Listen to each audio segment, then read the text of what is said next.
محمد الجرومان إبراهيم godina kam godina Harargee gaara mul'ata aanaa Baddannoo aanan kee hoo Baddannoodha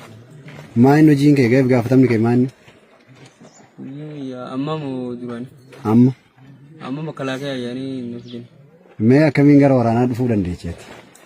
gara waraanaa dhufuu dandee ozumaa hojii sagalee xiqqootti dabar qonna gabarummaa hojjedhu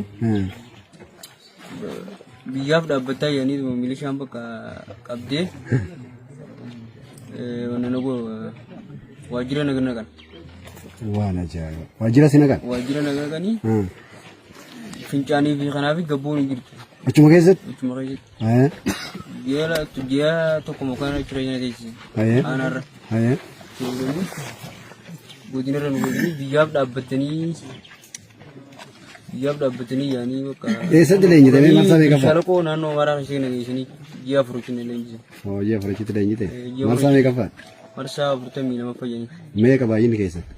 baay'inni nama 20 kana dhage nama 10 jira jabe kumba de golina Amaaraa jira eessa irra turteeti ani ejere aboote turte aboote akkamiin gara kan luftarree aboote da bakka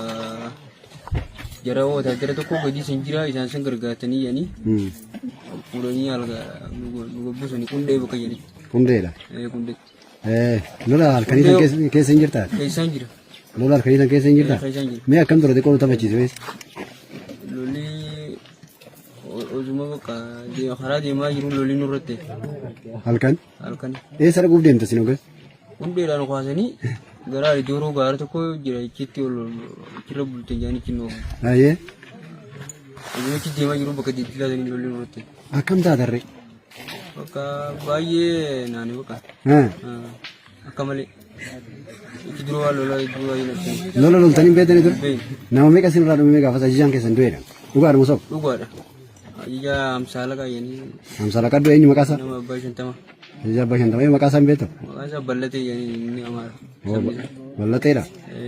mee erga gaaf sanarra haftanii lola guyyaa kaleessaa kanarratti akkamiin mee wajjamuu dandeechanii akkamitti hubattanii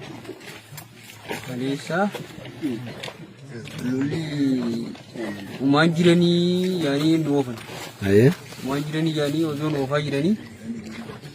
warrummaa duraanii umaan jiranii yee nu dubbatu nu dhiisanii bira bakka tokko isinii tukkifnaani bakate dhiisanii bakate jechuudha ajajoonni moo ajajoonni maanu kunoo zira mela ajajaan dulla ajajaadhami ajajaan lama gaafsiin kale guddaa jira kana malee kan hojii oo kanarra guddaa jira qawween loo kanan baqateen shaambal marii yaanii kan ajajni inni akkasuma baqatee kutee jiru singatee gugatee urfootti harcaatanii haftase urfootti harcaatanii jechumarra qibnee ijoollee waraana bilisummaa yeroo kana uummata kanaa wajjin furre jennee isaan taa'ee gaddee harka kan jechuun qabayyee isaan bira geenyaan akkasii harka kan dhahee jechuudha. Ajaa'iba maqaa fayyaate. Manna filaaf deemaa jira. Mootummaa nagaa namaan eenyuun filaa hin danda'a. Nuti saalfachaa jirra isaa kanatti. Mootummaa kennaa mootummaa naannoo Oromiyaatiin aggasee guddaadha gargaaruu qabna obsuu qabna wanni nu keessa ayyaana hin jiru. Gochi godhamu ammoo mootummaa kenna jennee kan kunuunfannu faallessee argamaa jira. Faallessee argamaa jira.